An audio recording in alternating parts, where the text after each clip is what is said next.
ब्यास नदी में सर्च अभियान के 10 दिन से ब्यास को निहारते थक चुके परिजनों ने अपने बिछुड़े बच्चों के फोटो स्थानीय लोगों को नम आंखों से दिखाते हुए गुहार लगाई है कि अगर कहीं शव दिख जाए तो उन्हें जरूर बता देना। हिंदी न बोल पाने के कारण उन्होंने इशारों और अपनी भाषा में ही बात की।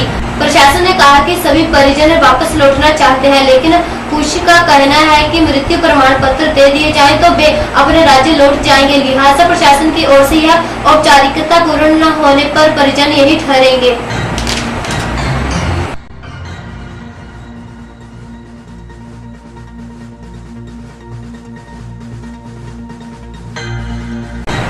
तेलंगाना के परिवहन मंत्री महेंद्र रेड्डी व डीजीपी अनुराग शर्मा ने घटना स्थल का दौरा किया और सर्च अभियान का जायजा लिया। बाद में उन्होंने पंडोह में पत्रकारों को बताया कि घटना की गहन छानबीन उनकी सरकार भी कर रही है और पुलिस प्रबंधन के खिलाफ भी इंक्वायरी चलेगी। पुलिस प्रबंधन की एक बड़ी लापरवाही यह सामने आई है कि इस बार टूर में सीनियर प्रोफेसर साथ नहीं भेजे गए और टूर ऑपरेटर भी अप्रशिक्षित और बिना लाइसेंस के था। लिहाजा इस बारे गहनता से जांच की जाएगी।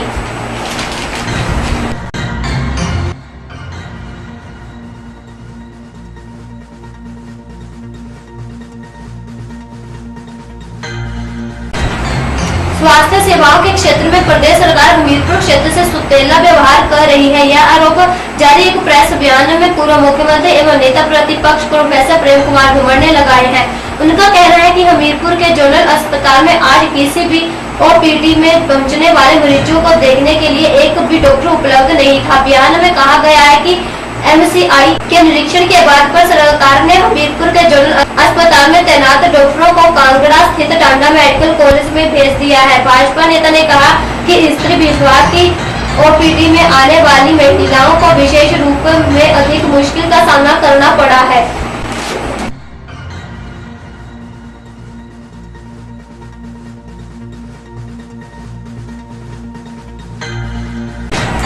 ऊर्जा मंत्री सुजान सिंह पठानिया का कहना है कि जेपी कंपनी के पावर प्रोजेक्ट नहीं बिकेंगे। उन्होंने कहा कि सरकार ने पावर प्रोजेक्ट को बेचने की अनुमति प्रदान नहीं की है।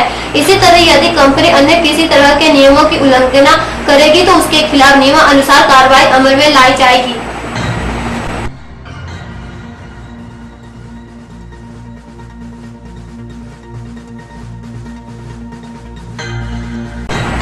राष्ट्रीय राजधानी नई दिल्ली सहित अन्य राज्यों में विद्युत संकट को देख हिमाचल प्रदेश ने बिजली बेचने का प्रस्ताव किया है। बिजली को प्रदेश सरकार उसी स्थिति में बेचेगी जब खरीद करने वाला संबंधित राज्य इसके सही दाम देगा, साथ ही इसका निश्चित समय अवधि में भुगतान करेगा। देश में विद्युत संकट को देख ऊर्जा मंत्री सुजान सिंह पठानिया ने कहा है कि अच्छे दाम मिलने की स्थिति में ही हिमाचल प्रदेश जरूर बिजली बेचेगा।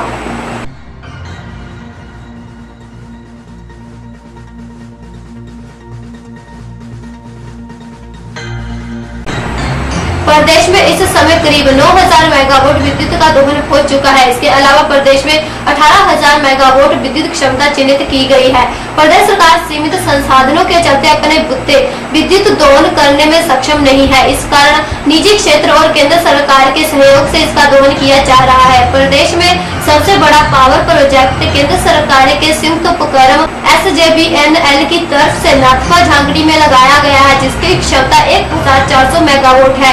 इसके बाद जेपी कंपनी का करशम बागतू प्रोजेक्ट आता है, जिसकी क्षमता 1000 मेगावाट है।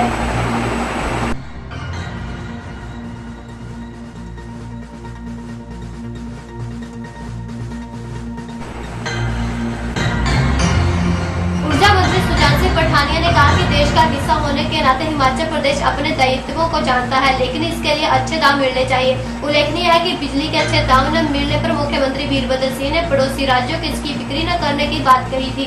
उनका यह भी कहना था कि सरकार प्रदेश में अधिक विद्युत खपत वाले उद्योगों को लगाएगी। इसी तरह प्रदेश में पैदा होने वाली बिजली का उपयोग अपने हित के लिए किया जाएगा।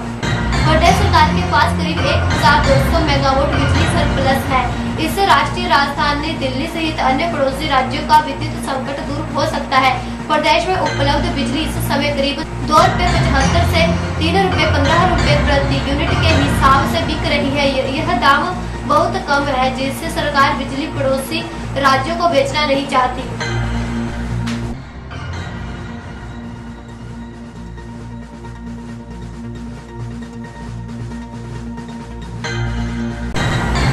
हादसे में लापता 16 छात्रों व एक टूर ऑपरेटर की खोज को चल रहा सर्च अभियान अब फीका पड़ गया है। पिछले 6 दिनों से कोई शव बरामद न होने से जहां अब सर्च अभियान में जुटे जवान थक चुके हैं, 23 छात्रों के अभिभावकों ने भी हार मान ली है और अब वापस अपने राज्य लौटने की तैयारी कर ली है। नासा के वैज्ञानिकों ने भी इस हादसे में सहयोग के लिए हाथ खड़े कर दिए हैं और कहा है कि सिल्ट की वजह से शव इतनी आसानी से नहीं खोजे जा सकते। यहाँ ठहरे 11 अभिभावकों ने जिला प्रशासन से मांग की है कि उन्हें लापता छात्रों के मृतक प्रमाण पत्र जारी किए जाएं। प्रशासन इस दुविधा में फंस गया है कि नियमानुसार 7 वर्षों बाद किसी लापता व्यक्ति का मृतक प्रमाण पत्र दिया जाता है, लेकिन एनडीआरएफ ने उत्तराखंड त्रासदी की नियमावली प्रशासन को सौंपकर उसी तर्ज पर लापता लोगों के मृतक प्रमाण पत्र सौंपने का सुझाव दिया है, जिस पर जिला प्रशासन सरकार से संपर्क साध रहा है।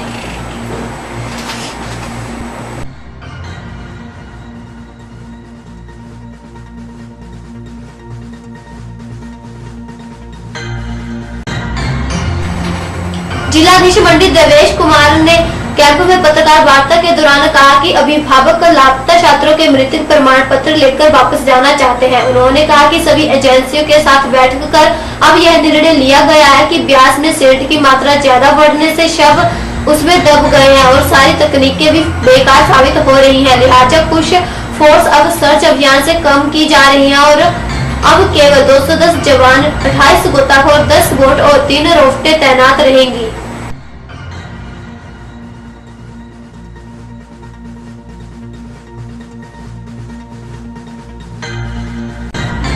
हिमाचल प्रदेश राज्य बिजली बोर्ड लिमिटेड की तरफ से लालसी हादसे को लेकर गठित की गई 4 सदस्यीय कमेटी ने अपनी रिपोर्ट में किसी भी तरह की कोताही बरते जाने से इनकार किया है। मुख्य अभियंता ऑपरेशन केंद्रीय जोन मंडी सुरेश गोयल की अध्यक्षता में गठित इस कमेटी ने करीब 5 पन्नों की अपनी रिपोर्ट के साथ अलग से 20 पन्नों में बयान भी दर्ज किए हैं।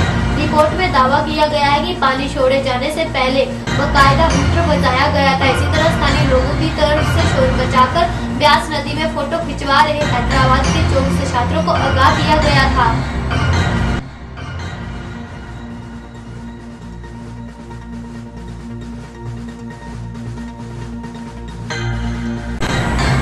देवेश कुमार ने कहा कि डैम में पानी रोजाना बढ़ रहा है। पंडोर डैम में 2 गेट 75 सेंटीमीटर व तीसरा गेट 60 सेंटीमीटर खोला गया है और अब अगर शव बह जाए तो उसके लिए पोंग बांध तक सभी थानों व संबंधित जिलाधीशों को तलाशी अभियान के लिए आदेश जारी कर दिए गए हैं। उन्होंने कहा कि अब 150 किलोमीटर व्यास दायरे में सर्च अभियान चलेगा।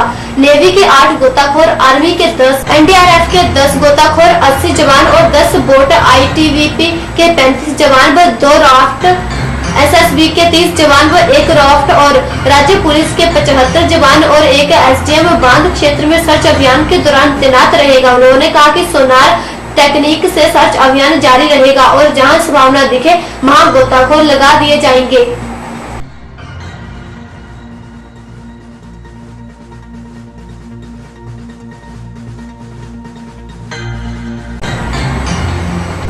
हिमाचल प्रदेश राज्य बिजली बोर्ड लिमिटेड की तरफ से लालसी हादसे को लेकर गठित की गई 4 सदस्यीय कमेटी ने रिपोर्ट में यह भी दावा किया है कि लालसी प्रोजेक्ट में उत्पादन बंद करने और पानी छोड़ने पर प्रक्रिया को पूरी तरह अमल में लाया गया था। कमेटी की तरफ से रिपोर्ट में निलंबित किए गए लालसी प्रोजेक्ट प्रबंधन के 3 कर्मचारियों के अलावा स्थानीय लोगों के बयान भी कलमबंद किए गए हैं। हिमाचल प्रदेश हाई कोर्ट ने पहले ही लालसी हादसे को लेकर सरकार की स्टेटस रिपोर्ट पर नाराजगी जताई है।